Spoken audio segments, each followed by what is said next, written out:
भगवान शिव के 12 ज्योतिर्लिंग देश के अलग अलग भागों में स्थित है।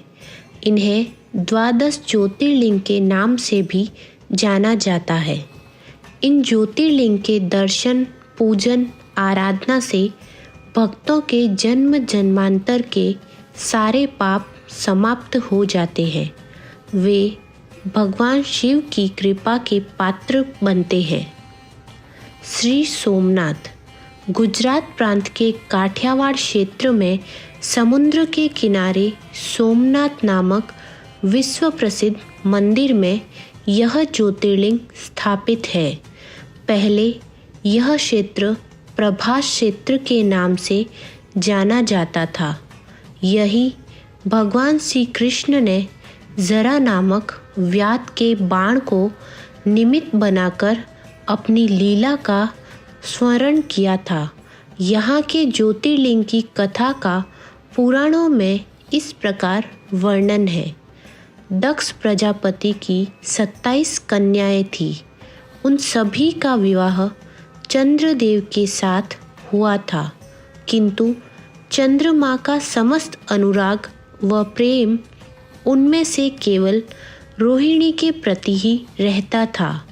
उनके इस कृत्य से दक्ष प्रजापति की अन्य कन्याएं बहुत अप्रसन्न रहती थीं। उन्होंने अपनी यह व्यथा कथा अपने पिता को सुनाई। दक्ष प्रजापति ने इसके लिए चंद्रदेव को अनेक प्रकार से समझाया, किंतु रोहिणी के वशीभूत उनके हृदय पर इसका कोई प्रभाव नहीं पड़ा। अंततः दक्ष के क्रुद्ध होकर उन्हें क्षयग्रस्त हो जाने का श्राप दे दिया। इस श्राप के कारण चंद्रदेव तत्काल क्षयग्रस्त हो गए। उनके क्षयग्रस्त होते ही पृथ्वी पर सुधा, शीतलता, वर्षण का उनका सारा कार्य रुक गया। चारों ओर त्राही त्राही मच गई। चंद्रमा भी बहुत दुखी और चिंतित थे। उनकी प्रार्थना सुनकर इंद्रादि देवता तथा वशिष्ठ आदि ऋषिगण उनके उद्धार के लिए पितामह ब्रह्मा जी के पास गए। सारी बातों को सुनकर ब्रह्मा जी ने कहा, चंद्रमा अपने श्राप विमोचन के लिए अन्य देवों के साथ पवित्र प्रभास क्षेत्र में जाकर मृत्युंजय भगवान शिव की आराधना करे। उनकी कृपा से अवश्य ही इनका श्राप नष्ट हो जाएगा और ये रोग मुक्त हो जाएंगे। उनके कथा अनुसार चंद्रदेव ने मृत्युंजय भगवान की आराधना का सारा कार्य पूरा किया। उन्होंने घोर तपस्या करते हुए 10 करोड़ बार मृत्युंजय मंत्र का जाप किया। इससे प्रसन्न होकर मृत्युंजय भगवान शिव ने उन्हें अमृतत्व का वर प्रदान किया।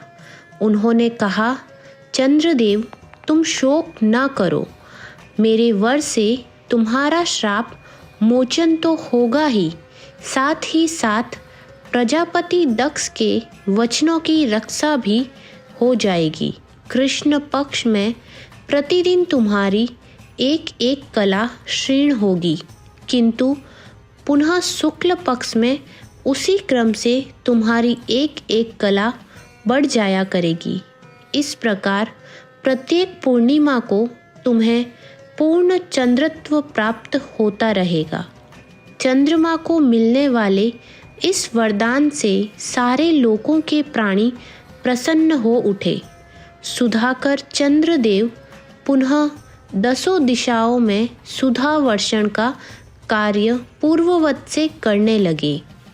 श्राप मुक्त होकर चंद्रदेव ने अन्य देवताओं के साथ मिलकर मृत्युंजय भगवान से प्रार्थना की कि आप माता पार्वती के साथ सदा के लिए प्राणों के उद्धार्थ यहाँ निवास करें।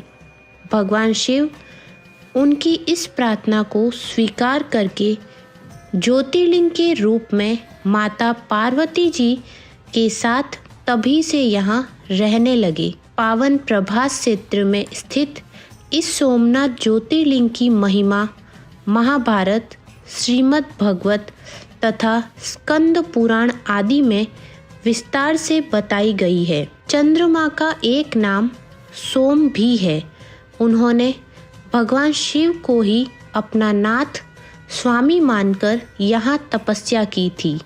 अतः इस ज्योतिर्लिंग को सोमनाथ कहा जाता है। इसके दर्शन, पूजन, आराधना से भक्तों के जन्म जन्मांतर के सारे पाप, दुष्कृत्य विनष्ट हो जाते हैं। वे भगवान शिव और माता पार्वती की अक्षय कृपा का पात्र बन जाते हैं। मोक्ष का मार्ग उनके लिए सहज ही सुलभ हो जाता है। उनके लौकिक पारलौकिक सारे कृत्य स्वयमेव सफल हो जाते हैं।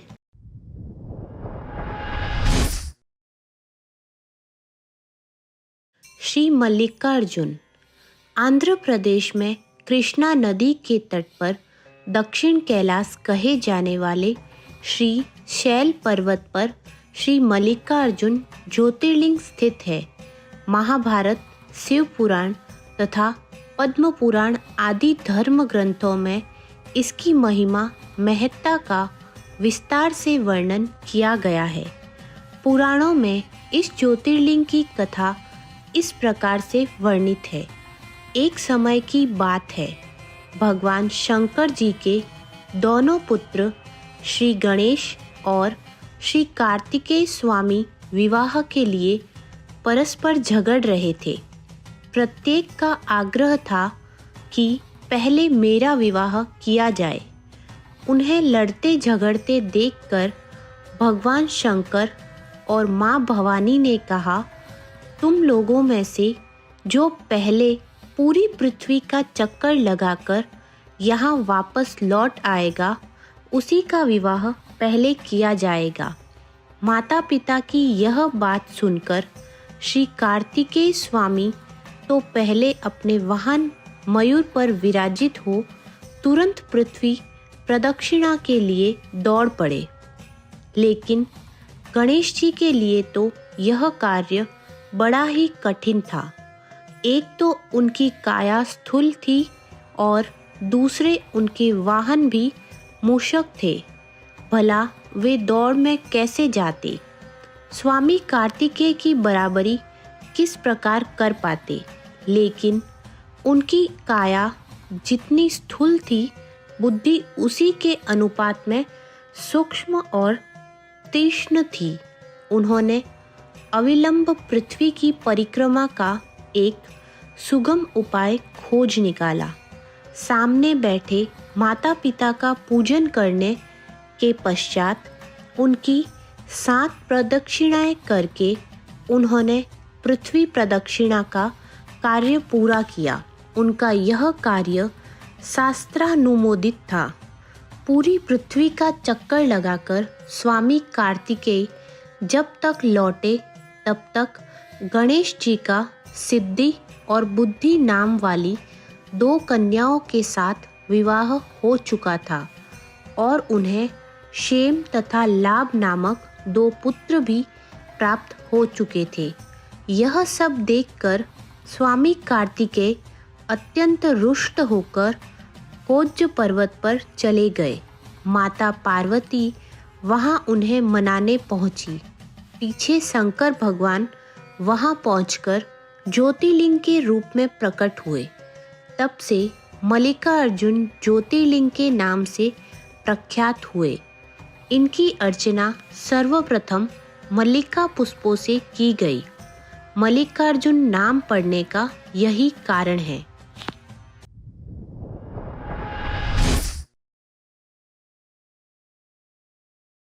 श्री महाकालेश्वर यह परम पवित्र ज्योतिर्लिंग मध्य प्रदेश के उज्जैन नगर में है।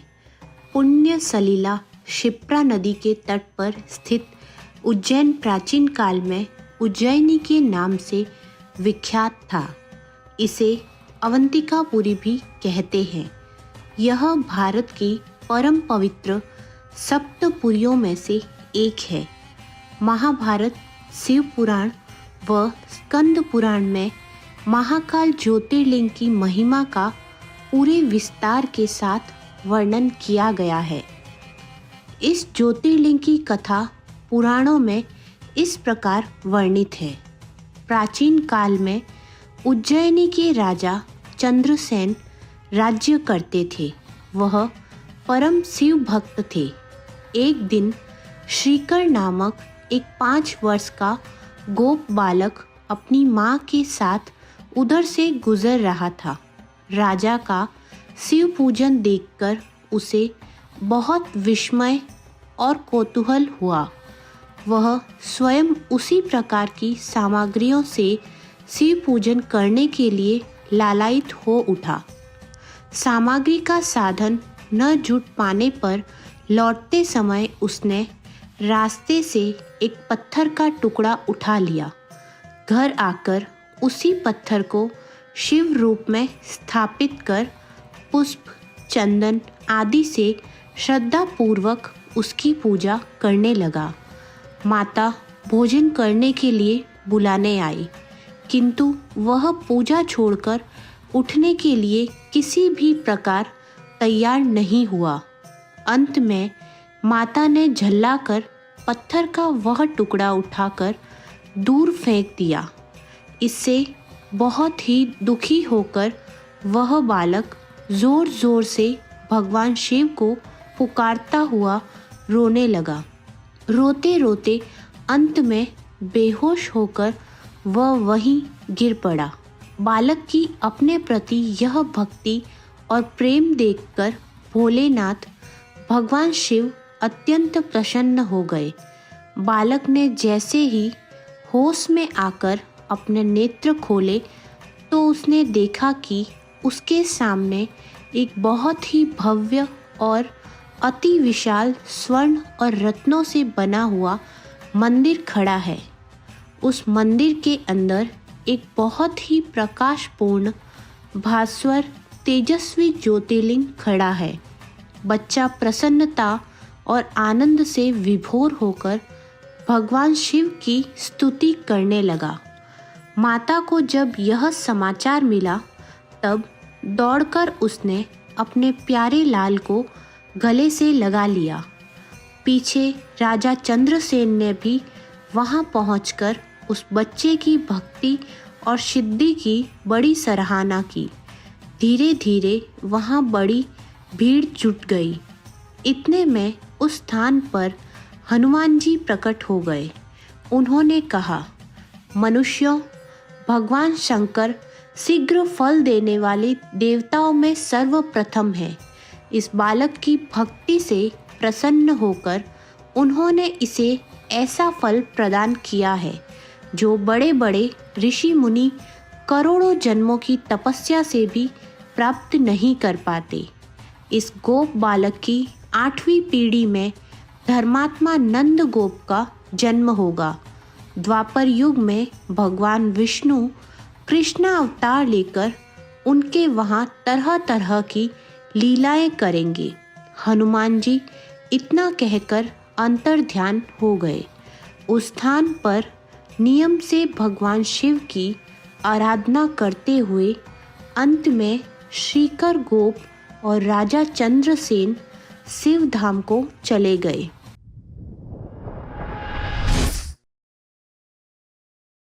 श्री ओंकारेश्वर। यह ज्योतिर्लिंग मध्य प्रदेश में पवित्र नर्मदा नदी के तट पर स्थित है। इस स्थान पर नर्मदा के 2 धाराओं में विभक्त हो जाने के बीच एक टापू सा बन गया है। इस टापू को मानधाता पर्वत या शिवपुरी कहते हैं। नदी की एक धारा इस पर्वत के उत्तर और दूसरी दक्षिण होकर बहती है। दक्षिण वाली धारा ही मुख्य धारा मानी जाती है। इसी मानधाता पर्वत पर श्री ओंकारेश्वर ज्योतिर्लिंग का मंदिर स्थित है।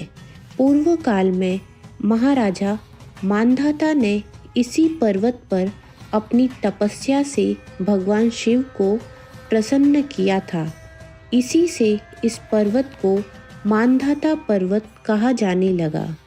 इस ज्योतिर्लिंग मंदिर के भीतर 2 कोठरियों से होकर जाना पड़ता है। भीतर अंधेरा रहने के कारण यहाँ निरंतर प्रकाश जलता रहता है। ओंकारेश्वर लिंग मनुष्य निर्मित नहीं है, स्वयं प्रकृति ने इसका निर्माण किया है। इसके चारों ओर हमेशा जल भरा रहता है। संपूर्ण मानधाता पर्वत ही भगवान शिव का रूप माना जाता है। इसी कारण इसे शिवपुरी भी कहते हैं। लोग भक्ति पूर्वक इसकी परिक्रमा करते हैं। कार्तिकी पूर्णिमा के दिन यहाँ बहुत भारी मेला लगता है। यहाँ लोग भगवान शिव जी को चने की दाल चढ़ाते हैं। रात्रि की शिव आरती का कार्यक्रम बड़ी भव्यता के साथ होता है। तीर्थयात्रियों को इसके दर्शन अवश्य करने चाहिए। इस ओंकारेश्वर ज्योतिर्लिंग के 2 स्वरूप है। एक को ममलेश्वर के नाम से जाना जाता है। यह नर्मदा के दक्षिण तट पर ओंकारेश्वर से थोड़ी दूर हटकर है। पृथक होते हुए भी दोनों की गणना एक में ही की जाती है।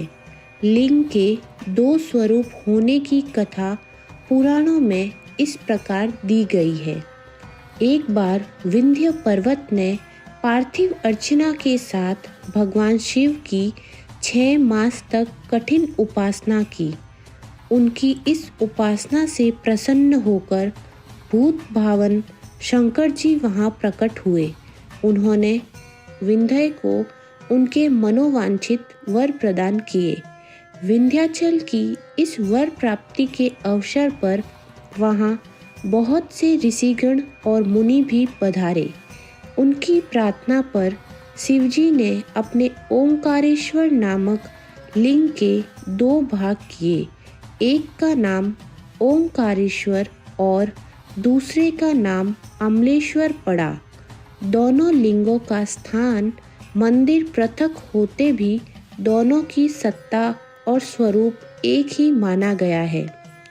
शिव पुराण में इस ज्योतिर्लिंग की महिमा का विस्तार से वर्णन किया गया है। श्री ओंकारेश्वर और श्री ममलेश्वर के दर्शन का पुण्य बताते हुए नर्मदा स्नान के पावन फल का भी वर्णन किया गया है। प्रत्येक मनुष्य को इस क्षेत्र की यात्रा अवश्य करनी चाहिए।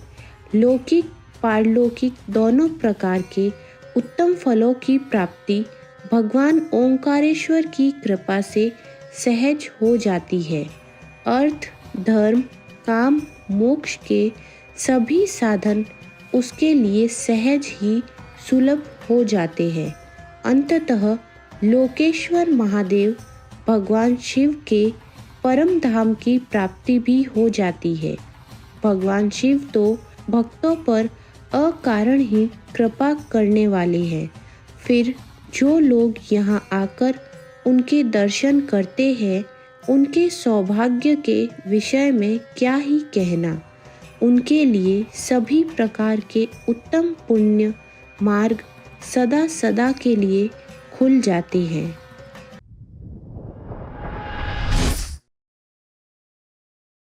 श्री वेदनाथ, यह ज्योतिर्लिंग बिहार प्रांत के संथाल परगने में स्थित है।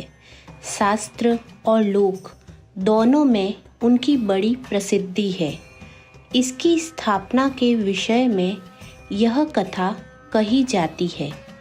एक बार राक्षस राज रावण ने हिमालय पर जाकर भगवान शिव का दर्शन प्राप्त करने के लिए बड़ी घोर तपस्या की।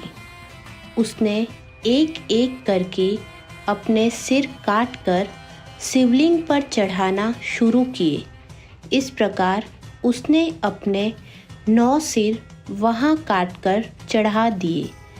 जब वह अपना 10वां और अंतिम सिर काटकर चढ़ाने के लिए तैयार हुआ, तब भगवान शिव अति प्रसन्न और संतुष्ट होकर उसके समक्ष प्रकट हो गए।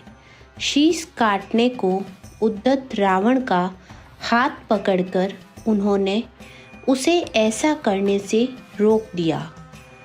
उसके 9 सिर भी पहले की ही तरह जोड़ दिए और अत्यंत प्रसन्न होकर उससे वर मांगने को कहा। रावण ने वर के रूप में भगवान शिव से उस शिवलिंग को अपनी राजधानी लंका में ले जाने की अनुमति मांगी। भगवान शिव ने उसे यह वरदान तो दे दिया, लेकिन एक शर्त भी उसके साथ लगा दी। उन्होंने कहा, तुम शिवलिंग ले जा सकते हो, किंतु यदि रास्ते में इसे कहीं रख दोगे तो यह वहीं अचल हो जाएगा। तुम फिर इसे उठा नहीं सकते। रावण इस बात को स्वीकार कर उस शिवलिंग को उठाकर लंका के लिए चल पड़ा। चलते चलते एक जगह रास्ते में उसे लघुशंका करने की आवश्यकता महसूस हुई। वह उस शिवलिंग को एक अहीर के हाथ में थमाकर लघुशंका की निवृत्ति के लिए चल पड़ा। उस अहीर को शिवलिंग का भार बहुत अधिक लगा और उससे संभाला नहीं गया। विवश होकर उसने शिवलिंग को वहीं भूमि पर रख दिया। रावण जब लौटकर आया तब वह बहुत प्रयत्न करने के बाद भी उस शिवलिंग को किसी प्रकार भी उठा नहीं सका। अंत में थक कर उस पवित्र शिवलिंग पर अपने अंगूठे का निशान बनाकर उसे वहीं छोड़कर लंका लौट गया। तत्पश्चात ब्रह्मा, विष्णु आदि देवताओं ने वहां आकर उस शिवलिंग का पूजन किया। इस प्रकार वहां उसकी प्रतिष्ठा कर वे लोग अपने अपने धाम लौट गए। यही ज्योतिर्लिंग श्री वेदनाथ के नाम से जाना जाता है। यह श्री वेदनाथ ज्योतिर्लिंग अनंत फलों को देने वाला यह 11 अंगुल ऊंचा है। इससे ऊपर अंगूठे के आकार का गड्ढा है। कहा जाता है कि यह वही निशान है जिसे रावण ने अपने अंगूठे से बनाया था। यहाँ दूर दूर से तीर्थों का जल लाकर चढ़ाने का विधान है। रोग मुक्ति के लिए इस ज्योतिर्लिंग की महिमा बहुत प्रसिद्ध है। पुराणों में बताया गया है कि जो मनुष्य इस ज्योतिर्लिंग का दर्शन करता है उसे अपने समस्त पापों से छुटकारा मिल जाता है। उस पर भगवान शिव की कृपा सदा बनी रहती है। दैहिक, दैविक, भौतिक कष्ट उसके पास भूलकर भी नहीं आते। भगवान शंकर की कृपा से वह सारी बाधाओं, समस्त रोगों, शोकों से छुटकारा पा जाता है। उसे परम शांतिदायक शिव धाम की प्राप्ति होती है।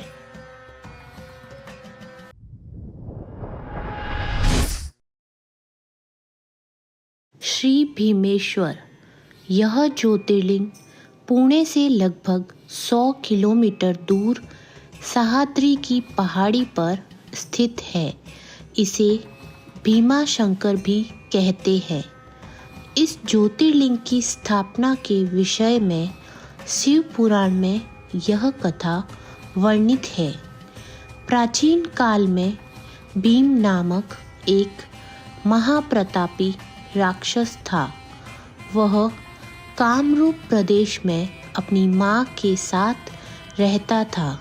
वह महाबली राक्षस राज रावण के छोटे भाई कुंभकर्ण का पुत्र था, लेकिन उसने अपने पिता को कभी देखा नहीं था। उसके होश संभालने से पूर्व ही भगवान राम के द्वारा कुंभकर्ण का वध कर दिया गया। जब वह युवा अवस्था में आया तब उसकी माता ने उससे सारी बात कही।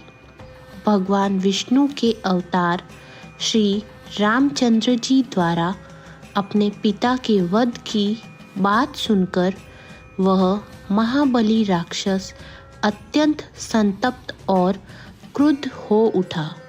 अब वह निरंतर भगवान श्री हरि के वध का उपाय सोचने लगा।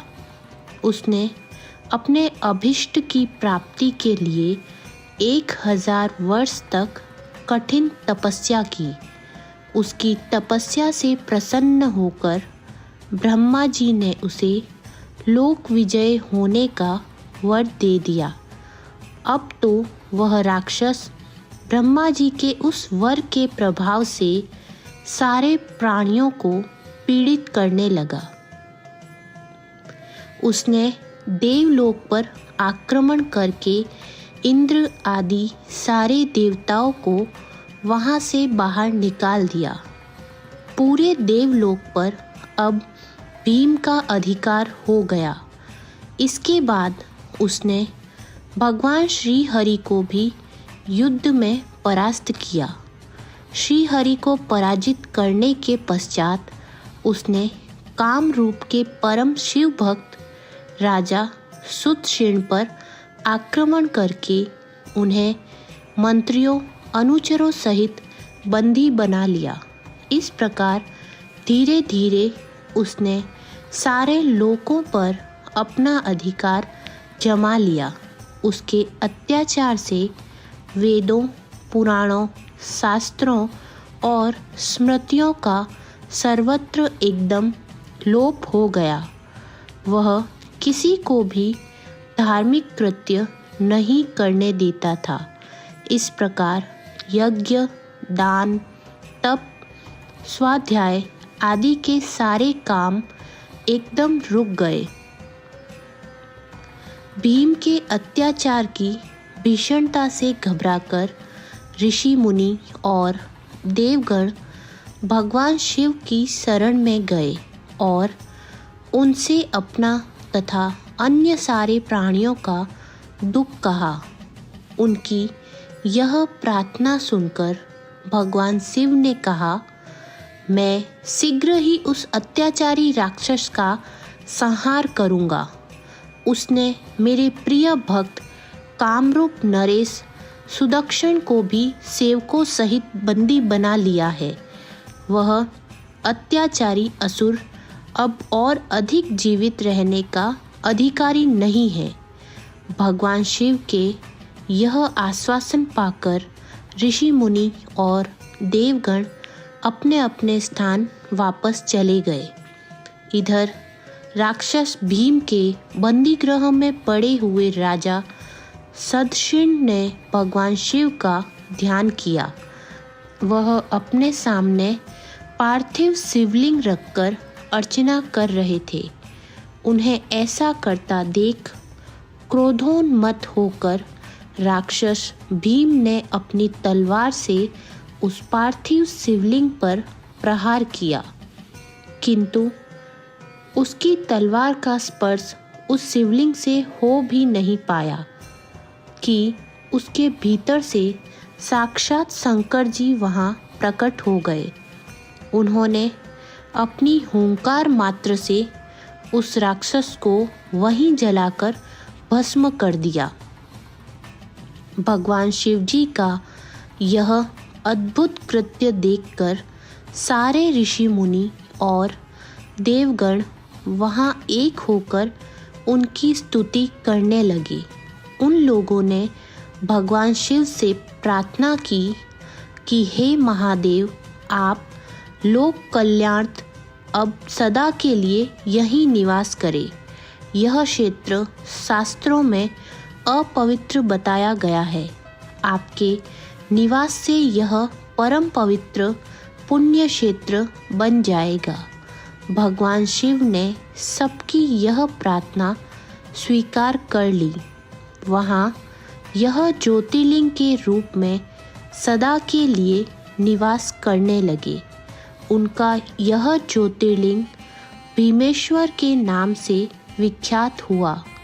शिव पुराण में यह कथा पूरे विस्तार के साथ बताई गई है। इस ज्योतिर्लिंग की महिमा अमोघ है। इसके दर्शन का फल कभी व्यर्थ नहीं जाता। भक्तों की सभी मनोकामनाएं यहाँ आकर पूर्ण हो जाती है।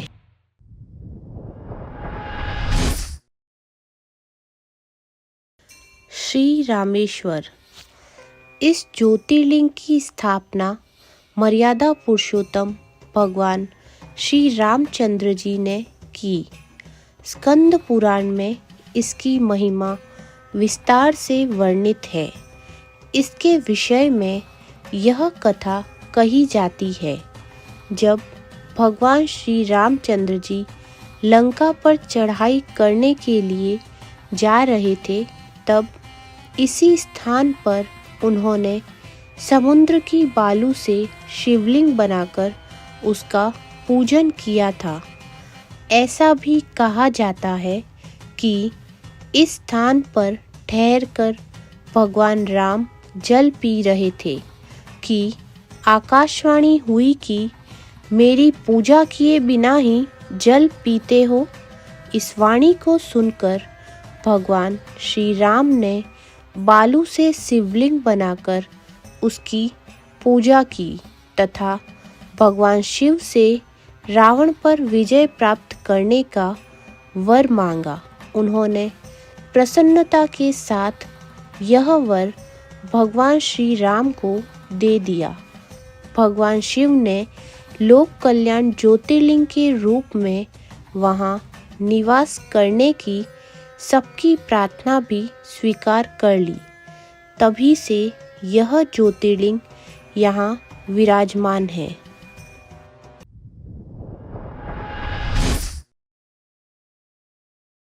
श्री नागेश्वर। भगवान शिव का यह प्रसिद्ध ज्योतिर्लिंग गुजरात प्रांत के द्वारकापुरी से लगभग 17 मील की दूरी पर स्थित है। इस पवित्र ज्योतिर्लिंग के दर्शन की शास्त्रों में बड़ी महिमा बताई गई है। कहा गया है कि जो श्रद्धापूर्वक इसकी उत्पत्ति और महात्म्य की कथा सुनेगा, वह सारे पापों से छुटकारा पाकर समस्त सुखों का भोग करता हुआ अंत में भगवान शिव के परम पवित्र धाम को प्राप्त होगा। इस ज्योतिर्लिंग के संबंध में पुराणों में यह कथा वर्णित है। सुप्रिय नामक एक बड़ा धर्मात्मा और सदाचारी वैश्य था। वह भगवान शिव का अनन्य भक्त था। वह निरंतर आराधना, पूजन और ध्यान में तल्लीन रहता था। अपने सारे कार्य वह भगवान शिव को अर्पित करके करता। मन, वचन, कर्म से वह पूर्णतः शिवार्चन में ही तल्लीन रहता। उसकी इस शिव भक्ति से दारुक नामक एक राक्षस बहुत क्रोधित रहता था। उसे भगवान शिव की यह पूजा किसी प्रकार भी अच्छी नहीं लगती। वह निरंतर इस बात का प्रयत्न किया करता था कि उस सुप्रिय की पूजा अर्चना में विघ्न पहुँचे। एक बार सुप्रिय नौका पर सवार होकर कहीं जा रहा था। उस दुष्ट राक्षस दारुक ने यह उपयुक्त अवसर देखकर नौका पर आक्रमण कर दिया। उसने नौका में सवार सभी यात्रियों को पकड़कर अपनी राजधानी में ले जाकर कैद कर लिया।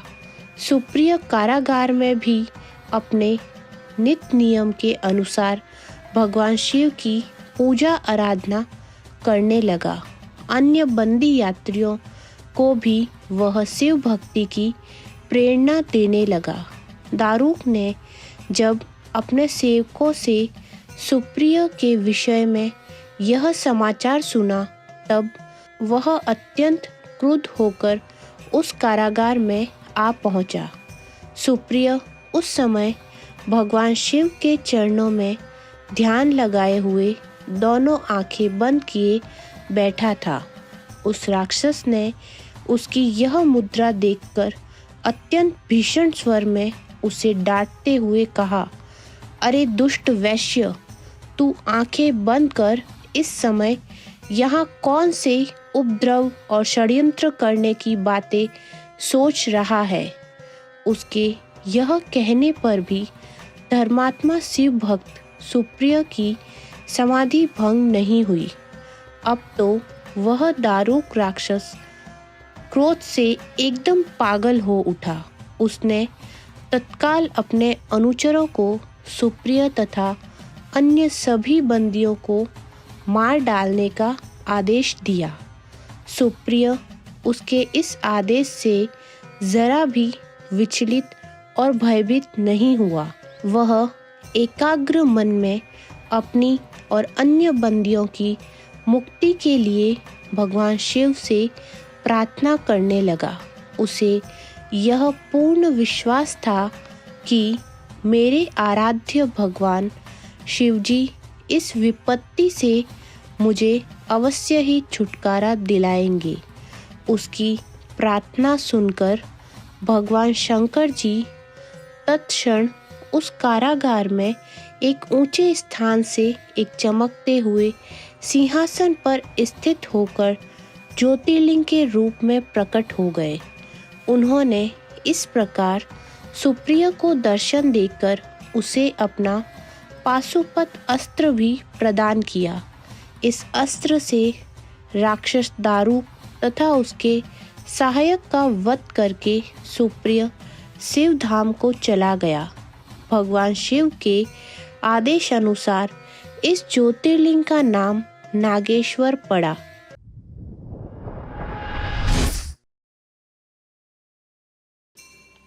श्री विश्वनाथ। यह ज्योतिर्लिंग उत्तर भारत की प्रसिद्ध नगरी काशी में स्थित है। इस नगरी का प्रलय काल में भी लोप नहीं होता। उस समय भगवान अपनी वास भूमि इस पवित्र नगरी को अपने त्रिशूल पर धारण कर लेते हैं और सृष्टि काल आने पर पुनः यथास्थान रख देते हैं। सृष्टि की आदि स्थली भी इसी नगरी को बताया जाता है। भगवान विष्णु ने इसी स्थान पर सृष्टि कामना से तपस्या करके भगवान शंकर जी को प्रसन्न किया था। अगस्त्य मुनि ने भी इसी स्थान पर अपनी तपस्या द्वारा भगवान शिव को संतुष्ट किया था। इस पवित्र नगरी की महिमा ऐसी है कि यहाँ जो भी प्राणी अपने प्राण त्याग करता है उसे मोक्ष की प्राप्ति होती है। भगवान शंकर उसके कान में तारक मंत्र का उपदेश करते हैं। इस मंत्र के प्रभाव से पापी प्राणी भी सहज ही भवसागर की बाधाओं से पार हो जाते हैं। विषयों के आसक्त अधर्मी व्यक्ति भी यदि इस काशी क्षेत्र में मृत्यु को प्राप्त हो तो उसे भी पुनः संसार बंधन में नहीं आना पड़ता। मत्स्य पुराण में इस नगरी का महत्व बताया हुआ है और कहा गया है कि जब ध्यान ज्ञान रहित तथा दुखों से पीड़ित मनुष्यों के लिए काशी ही एकमात्र परम गति है। श्री विश्वनाथ के आनंद कानन में दशाश्वमेध, लोकार्क, बिंदु माधव, केशव और मणिकर्णिका ये 5 तीर्थ है। इसी से इसे अविमुक्त क्षेत्र कहा जाता है। इस परम नगरी के उत्तर की तरफ ओंकार खंड, दक्षिण में केदार खंड और बीच में विश्वेश्वर खंड है। विश्वनाथ ज्योतिर्लिंग इसी खंड में स्थित है। पुराणों में इस ज्योतिर्लिंग के संबंध में कथा भी बताई गई है। भगवान शंकर पार्वती जी से विवाह करके कैलाश पर्वत रह रहे थे, लेकिन वहाँ पिता के घर में ही विवाहित जीवन बिताना पार्वती जी को अच्छा नहीं लगता था।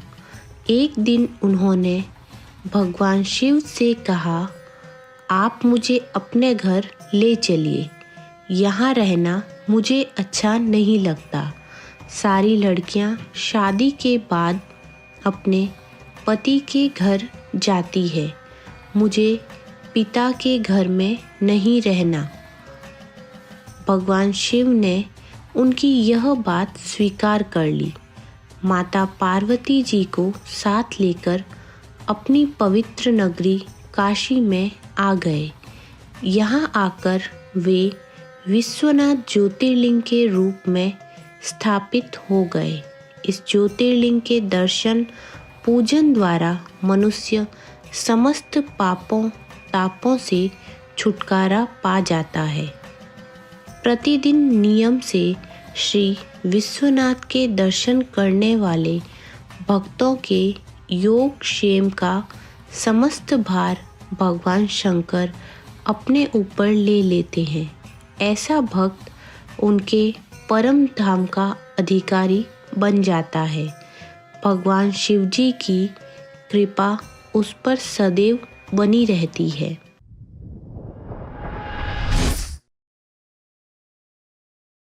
श्री त्र्यंबकेश्वर, यह ज्योतिर्लिंग महाराष्ट्र प्रांत में नासिक से 30 किलोमीटर दूर पश्चिम में स्थित है। इस ज्योतिर्लिंग की स्थापना के विषय में शिव पुराण में यह कथा वर्णित है। एक बार महर्षि गौतम के तपोवन में रहने वाले ब्राह्मणों की पत्नियां किसी बात पर उनकी पत्नी अहिल्या से नाराज हो गई। उन्होंने अपने पतियों को ऋषि गौतम का अपकार करने के लिए प्रेरित किया। उन ब्राह्मणों ने इसके निमित्त भगवान श्री गणेश जी की आराधना की। उनकी आराधना से प्रसन्न हो गणेश जी ने प्रकट होकर उनसे वर मांगने को कहा। उन ब्राह्मणों ने कहा, प्रभु यदि आप हम पर प्रसन्न हैं तो किसी प्रकार ऋषि गौतम को इस आश्रम से बाहर निकाल दे। उनकी यह बात सुनकर गणेश जी ने उन्हें ऐसा वर मांगने के लिए समझाया, किंतु वे अपने आग्रह पर अटल रहे। अंततः गणेश जी को विवश होकर उनकी बात माननी पड़ी। अपने भक्तों का मन रखने के लिए वे एक दुर्लभ गाय का रूप धारण करके ऋषि गौतम के खेत में जाकर रहने लगे। गाय को फसल चरते देखकर ऋषि बड़ी नरमी के साथ हाथ में तृण लेकर उसे हाँकने के लिए लपके। उन तृणों को स्पर्श होते ही वह गाय वहीं मरकर गिर पड़ी। अब तो बड़ा हाहाकार मच गया। सारे ब्राह्मण एकत्र हो गौ हत्यारा कहकर ऋषि गौतम की भर्त्सना करने लगे। ऋषि गौतम इस घटना से बहुत आश्चर्यचकित और दुखी थे।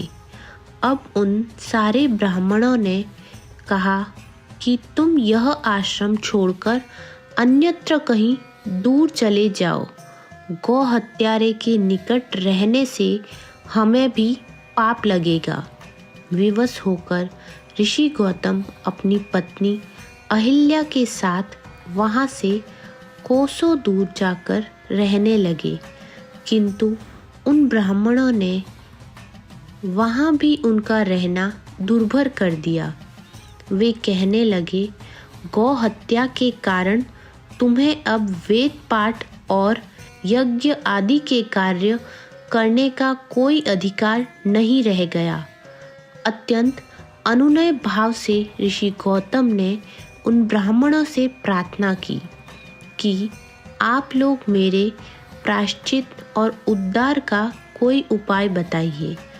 तब उन्होंने कहा, गौतम, तुम अपने पाप को सर्वत्र सबको बताते हुए 3 बार पृथ्वी की परिक्रमा करो, फिर लौटकर यहाँ 1 महीने तक व्रत करो। इसके बाद ब्रह्मगिरि की 101 परिक्रमा करने के बाद तुम्हारी शुद्धि होगी, अथवा यहाँ गंगा जी को लाकर उनके जल से स्नान करके 1 करोड़ पार्थिव शिवलिंगों से शिवजी की आराधना करो। इसके बाद पुनः गंगा जी में स्नान करके इस ब्रह्म नगरी की 11 बार परिक्रमा करो। फिर 100 घड़ों के पवित्र जल से पार्थिव शिवलिंग को स्नान कराने से तुम्हारा उद्धार होगा। ब्राह्मणों के कथा अनुसार महर्षि गौतम वे सारे कार्य पूरे करके पत्नी के साथ पूर्णतः तल्लीन होकर भगवान शिव की आराधना करने लगे। इससे प्रसन्न हो भगवान शिव ने प्रकट होकर उनसे वर मांगने को कहा। महर्षि गौतम ने उनसे कहा, भगवान, मैं यही चाहता हूँ कि आप मुझे गौ हत्या के पाप से मुक्त कर दे। भगवान शिव ने कहा, गौतम, तुम सर्वथा निष्पाप हो। गौ हत्या का अपराध तुम पर छल पूर्वक लगाया गया था। छल पूर्वक ऐसा करवाने वाले तुम्हारे आश्रम के ब्राह्मणों को मैं दंड देना चाहता हूँ। इस पर महर्षि गौतम ने कहा कि प्रभु, उन्हीं के निमित्त से तो मुझे आपके दर्शन प्राप्त हुए हैं। अब उन्हें मेरा परम हित समझकर उन पर आप क्रोध न करें। बहुत से ऋषियों, मुनियों और देवगणों ने वहाँ एकत्र हो गौतम की बात का अनुमोदन करते हुए भगवान शिव से सदा वहाँ निवास करने की प्रार्थना की। वे उनकी बात मानकर त्र्यंब ज्योतिर्लिंग के नाम से स्थित हो गए। गौतम जी द्वारा लाई गई गंगा जी भी वहाँ पास में गोदावरी नाम से प्रवाहित होने लगी। यह ज्योतिर्लिंग समस्त पुण्यों को प्रदान करने वाला है।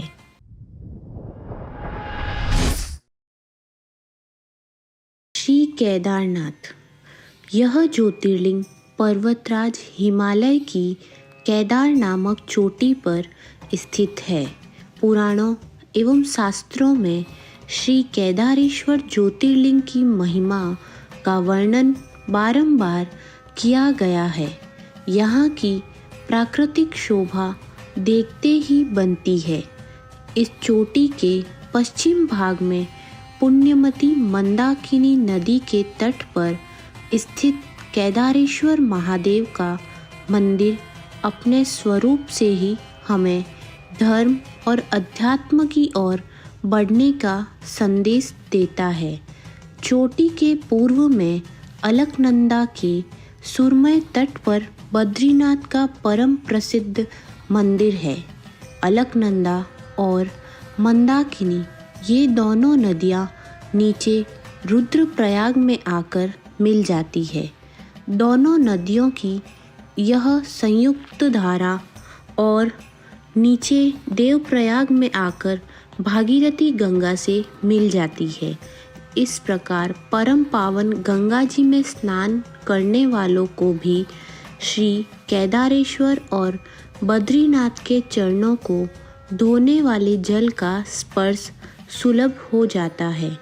इस अतीव पवित्र पुण्य फलदायी ज्योतिर्लिंग की स्थापना के विषय में पुराणों में कथा वर्णित है। अनंत रत्नों के जनक, अतिशय पवित्र, तपस्वियों, ऋषियों, सिद्धों, देवताओं की निवास भूमि, पर्वतराज हिमालय के केदार नामक अत्यंत शोभाशाली श्रृंग पर महातपस्वी श्री नर और नारायण के बहुत वर्षों तक भगवान शिव को प्रसन्न करने के लिए बड़ी कठिन तपस्या की। कई हजार वर्षों तक वे निराहार रहकर एक पैर पर खड़े होकर शिव नाम का जप करते रहे। इस तपस्या से सारे लोकों में उनकी चर्चा होने लगी। देवता, ऋषि मुनि, यक्ष, गंधर्व सभी उनकी साधना और संयम की प्रशंसा करने लगे। चराचर के पितामह ब्रह्मा जी और सबका पालन पोषण करने वाले भगवान विष्णु भी महातपस्वी नर नारायण के तप की पूरी पूरी प्रशंसा करने लगे। अंत में भगवान शंकर जी उनकी उस कठिन साधना से प्रसन्न हो उठे। उन्होंने प्रत्यक्ष प्रकट होकर उन दोनों ऋषियों को दर्शन दिए। नर और नारायण ने भगवान भोलेनाथ के दर्शन से भाव विहाल होकर आनंद विभोर बहुत प्रकार के पवित्र स्तुतियों और मंत्रों से उनकी पूजा अर्चना की। भगवान शिव जी ने अत्यंत प्रसन्न होकर उनसे वर मांगने को कहा। भगवान शिव जी की यह बात सुनकर दोनों ऋषियों ने कहा, देवाधिदेव महादेव, यदि आप हम पर प्रसन्न है तो भक्तों के कल्याण हेतु आप सदा सर्वदा के लिए अपने स्वरूप को यहाँ स्थापित करने की कृपा करें। आपके यहाँ निवास करने से यह स्थान सभी प्रकार से अत्यंत पवित्र हो उठेगा। यहाँ आपका दर्शन पूजन करने वाले मनुष्यों का आपकी अविनाशिनी भक्ति प्राप्त हुआ करेगी। प्रभु, आप मनुष्यों के कल्याण और उनके उद्धार के लिए अपने स्वरूप को यहाँ स्थापित करने की हमारी प्रार्थना स्वीकार करें। उनकी प्रार्थना सुनकर भगवान शिव ने ज्योतिर्लिंग के रूप में वहाँ वास करना स्वीकार किया। केदार नामक हिमालय श्रृंग पर स्थित होने के कारण इस ज्योतिर्लिंग को श्री केदारेश्वर ज्योतिर्लिंग के रूप में जाना जाता है। भगवान शिव से वर मांगते हुए नर और नारायण ने इस ज्योतिर्लिंग और इस पवित्र स्थान के विषय में जो कुछ कहा है वह अक्षरशः सत्य है।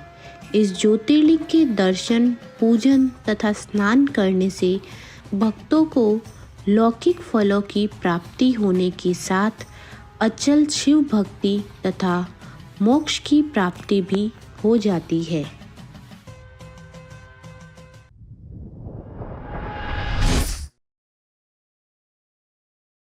श्री गुष्मेश्वर 12 ज्योतिर्लिंगों में यह अंतिम ज्योतिर्लिंग है।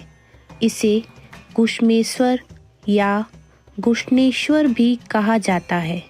यह महाराष्ट्र प्रदेश में दौलताबाद से 12 मील दूर वैरुल गांव के पास स्थित है।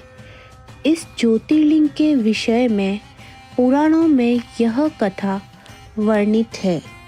दक्षिण देश में देवगिरी पर्वत के निकट सुधर्मा नामक एक अत्यंत तेजस्वी तपोनिष्ठ ब्राह्मण रहता था।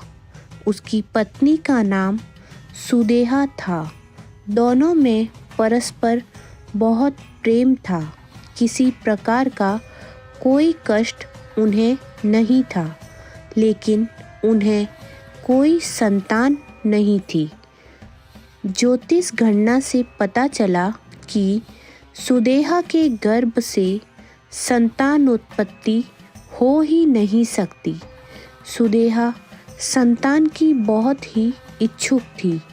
उसने सुधर्मा से अपनी छोटी बहन से दूसरा विवाह करने का आग्रह किया।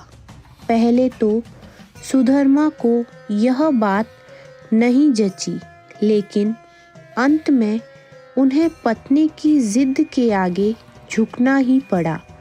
वे उसका आग्रह टाल नहीं पाए। वे अपनी पत्नी की छोटी बहन गुस्मा को ब्याह कर घर लाए।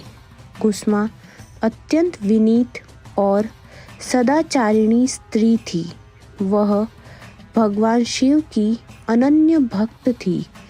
प्रतिदिन 101 पार्थिव शिवलिंग बनाकर हृदय की सच्ची निष्ठा के साथ उनका पूजन करती थी।